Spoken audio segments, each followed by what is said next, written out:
دوستو، اپنے گھروں کے راز کسی پر ظاہر مت ہونے دو۔ حیا ایمان کا حصہ ہے، کیونکہ حیادار شخص گناہوں سے باز رہتا ہے اور اللہ کے فرائض کو انجام دیتا ہے، اور یہ سب اللہ پر ایمان کے ساتھ ہوتا ہے۔ اور عورت اس بات کی امین ہوتی ہے کہ وہ شوہر کی غیر موجودگی میں شوہر کے مال اور گھر کی حفاظت کے ساتھ ساتھ اپنی عزت و آبرو کی بھی محافظ ہوتی ہے۔ السلام علیکم، میں ہوں اجمل ملک، آپ کا ہوسٹ۔ میرے اس چینل پر آپ کو اصلاحی، انفارمیٹیو اور موٹیویشنل ویڈیو ملیں گی جو آپ کے ذہن کو تبدیل کر دیں گی، یہ میرا دعویٰ ہے۔ دوستو، اگر آپ نے ابھی تک میرا چینل سبسکرائب نہیں کیا تو اسے سبسکرائب کر دیں اور بیل آئیکن کو پریس کر دیں۔ آپ کا یہ فیصلہ آپ کو کامیابی کی طرف لے جائے گا۔ تو آئیے آپ کو ایک ایسا واقعہ سناتا ہوں جو آپ کے ایمان کو تازہ کر دے گا۔ ایک بادشاہ اپنے محل کی چھت پر ٹہل رہا تھا کہ اچانک اس کی نظر محل کے ساتھ ایک مکان کی چھت پر پڑی۔ تو اس نے دیکھا کہ ایک خوبصورت، حسین و جمیل عورت اپنی چھت پر کپڑے سکھا رہی ہے۔ تو بادشاہ نے اپنی کنیز سے پوچھا کہ یہ کون عورت ہے؟ تو اس کنیز نے بادشاہ کو کہا، بادشاہ سلامت، یہ آپ کے غلام فیروز خان کی بیوی ہے۔ تو بادشاہ نے اسی وقت فیروز خان کو بلایا اور اسے کہا کہ میرا ایک کام کرو، میرا یہ خط دوسرے ملک کے بادشاہ کے پاس لے جاؤ۔ بادشاہ نے خط لکھا اور فیروز کے حوالے کر دیا۔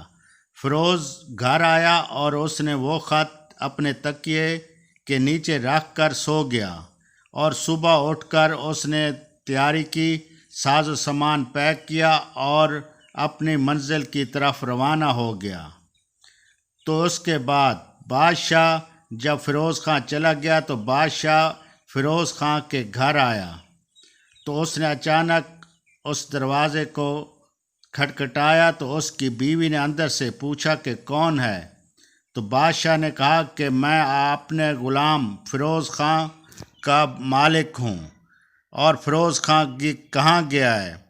تو اس کی بیوی نے کہا کہ بادشاہ سلامت، وہ تو آپ کے کام کے سلسلے میں کہیں گیا ہوا ہے۔ تو بادشاہ نے کہا دروازہ کھولو۔ تو فیروز خان کی بیوی نے دروازہ کھولا تو بادشاہ اندر داخل ہو گیا اور آ کر پلنگ پر بیٹھ گیا۔ تو بادشاہ نے کہا کہ میں آج تمہارا مہمان ہوں۔ فیروز خان کی بیوی بڑی سمجھدار عورت تھی۔ اس نے بادشاہ کی نیت بھانپ لی اور سمجھ گئی کہ بادشاہ کی نیت خراب ہے۔ تو اس نے پوچھا، بادشاہ سلامت، کیسے آنا ہوا؟ تو بادشاہ نے کہا کہ میں اپنے غلام کے گھر آیا ہوں اور میں جب چاہوں میں آ سکتا ہوں۔ تو اس کی بیوی نے کہا کہ بادشاہ سلامت، آپ کے آنے میں خیر نہیں ہے۔ تو بادشاہ نے کہا، اے لڑکی، تم کیسی باتیں کر رہے ہو؟ تم نہیں جانتی کہ میں بادشاہ ہوں؟ تو لڑکی نے کہا کہ بادشاہ سلامت، میں جانتی ہوں کہ تم بادشاہ ہو، لیکن میں نے بزرگوں سے سنا ہے کہ شیر کو جب جتنی بھی بھوک لگی ہو تو وہ مری ہوئی چیزیں نہیں کھاتا، اور یہ بات بھی سنی ہے کہ اور کہا، بادشاہ سلامت، تو اس کوزے میں پانی پینے آ گیا ہے جس میں تمہارے کتے نے پیا ہے۔ تو بادشاہ نے لڑکی کی بات سن کر بہت شرمندہ ہوا اور وہ اٹھ کر واپس آ گیا اور جلدی سے اپنی چپل وہاں بھول آیا۔ ادھر فیروز خان اپنے گھوڑے پر اپنی منزل کی طرف رواں دواں تھا کہ اچانک اس نے دیکھا کہ اس کا خط تو وہاں رہ گیا ہے۔ تو وہ جلدی سے واپس آیا، اور جب وہ گھر میں داخل ہوا اور تکیے کے نیچے سے وہ خط اٹھا کر واپس جانے لگا تو اچانک کیا دیکھتا ہے کہ بادشاہ کی چپل اس کے پلنگ کے نیچے پڑی ہے۔ تو وہ سمجھ گیا کہ بادشاہ نے میرے ساتھ کیا چال چلی ہے، لیکن وہ اس وقت بغیر کسی بتائے ہوئے اپنی منزل کی طرف رواں دواں ہو گیا، اور اپنا کام کر کے جب وہ واپس آیا تو بادشاہ سلامت کے حضور کہنے لگا کہ بادشاہ میں نے اپنا کام مکمل کر دیا ہے۔ تو بادشاہ نے خوش ہو کر اس کو 100 دینار دیے۔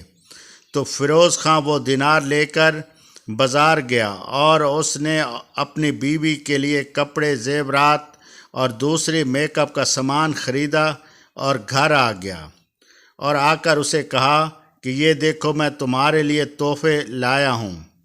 تو اس کی بیوی حیران ہو گئی۔ تو اس نے کہا یہ کہاں سے لائے ہو؟ تو اس نے جواب دیا کہ بادشاہ نے مجھے انعام دیا ہے اور اس پیسوں سے میں نے تمہارے لیے یہ سب چیزیں خریدی ہیں، اور میں چاہتا ہوں یہ تم سب پہن کر اپنے میکے میرے ساتھ چلو۔ تو بیوی نے کہا جیسے آپ کا حکم۔ تو اس کی بیوی نے وہ سارا میک اپ اور زیورات پہن کر اس کے ساتھ چل پڑی، اور جب وہ میکے پہنچی تو اس کے گھر والوں نے اپنی بیٹی اور داماد کو دیکھ کر بہت خوش ہوئے اور انہیں کہا کہ کیسے آئے ہو؟ تو انہوں نے کہا کہ آپ سے ملنے آئے ہیں۔ تو وہ سب بہت خوش ہوئے اور ان کو تحفے طوائف بھی دیے۔ تو اگلے دن فیروز اپنی بیوی کو چھوڑ کر واپس آ گیا اور 1 مہینے تک اس کی خبر گیری نہ کی۔ تو وہ اس کے گھر والے بہت پریشان ہوئے۔ تو اس کے بھائی اس کے پاس آئے اور پوچھا کہ کیا تم ہماری بہن سے ناراض ہو؟ تو فیروز نے کہا کہ میں نے اب آپ کی بہن کو واپس نہیں لانا۔ تو انہوں نے کہا کہ ہمیں وہ وجہ بتاؤ جس وجہ سے تم اس سے ناراض ہو، ورنہ ہم قاضی کی عدالت میں چلے جائیں گے۔ تو فیروز خان نے کہا جیسے تمہاری مرضی، عدالت میں جانا چاہتے ہو تو جا سکتے ہو، مگر میں نے اس کے تمام حقوق پورے کر دیے ہیں۔ تو اگلے دن وہ قاضی کی عدالت میں اس کے بھائی گئے اور سارا مقدمہ ان کے سامنے رکھ دیا۔ تو انہوں نے فیروز کو بلایا۔ اس وقت بادشاہ بھی قاضی کے پاس موجود تھا۔ تو اس کے بھائیوں نے کہا کہ اے قاضی، یہ وہ شخص ہے جس کے حوالے ہم نے اپنا سرسبز اور پھلوں سے لدا ہوا باغ اس کے حوالے کیا، مگر اس نے ہمارا باغ اجاڑ کر ہمیں واپس کر دیا ہے۔ تو قاضی نے فیروز سے پوچھا کہ تم نے ایسا کیوں کیا؟ تو فیروز نے کہا کہ میں نے جو باغ انہوں نے میرے حوالے کیا تھا وہ میں نے اس سے اچھی حالت میں ان کو واپس کر دیا ہے۔ تو قاضی نے ان کے بھائیوں سے پوچھا کیا یہ سچ کہہ رہا ہے؟ تو ان کے بھائیوں نے کہا ہاں، یہ باغ تو اس نے اچھی حالت میں ہمیں واپس کیا ہے، لیکن ہم یہ وجہ جاننا چاہتے ہیں کہ اس نے یہ باغ واپس کیوں کیا۔ تو پھر قاضی نے فیروز سے پوچھا کہ وجہ بتاؤ۔ تو فیروز نے کہا کہ قاضی صاحب، جب میں اپنے باغ میں گیا تو دیکھا کہ شیر کے پنجے وہاں لگے ہوئے تھے، تو میں ڈر گیا کہ کہیں یہ شیر مجھے کھا نہ جائے، اور اسی لیے میں نے یہ ڈر کے مارے باغ ان کے حوالے کر دیا ہے۔ تو بادشاہ یہ ساری باتیں سن رہا تھا، وہ سیدھا ہو کے بیٹھ گیا اور اس نے کہا فیروز، تمہارے باغ میں شیر ضرور گیا تھا، مگر اس نے تمہارے باغ کا کوئی نقصان نہیں کیا، نہ اس کا کوئی پتا توڑا ہے، اور تمہارے باغ کے ارد گرد اتنی بلند اور پکی فصیل بنی ہوئی ہے جس کو پار کرنا کسی کے بس میں نہیں ہے۔ تمہارا باغ بالکل صحیح سلامت ہے اور تم اس کو واپس لے جاؤ۔ فیروز نے بادشاہ سلامت کی یہ بات سن کر واپس آ گیا اور بیوی کو لے کر گھر آ گیا، اور فیروز کو یہ بات سمجھ آ گئی کہ میری بیوی پاک دامن اور حیادار عورت ہے اور میری غیر موجودگی میں بھی میرے مال اور میرے گھر کی حفاظت کر سکتی ہے اور اب اپنی عزت آبرو کی، تو اس لیے وہ بہت خوش ہو کر اپنی بیوی کو اپنے گھر لے آیا۔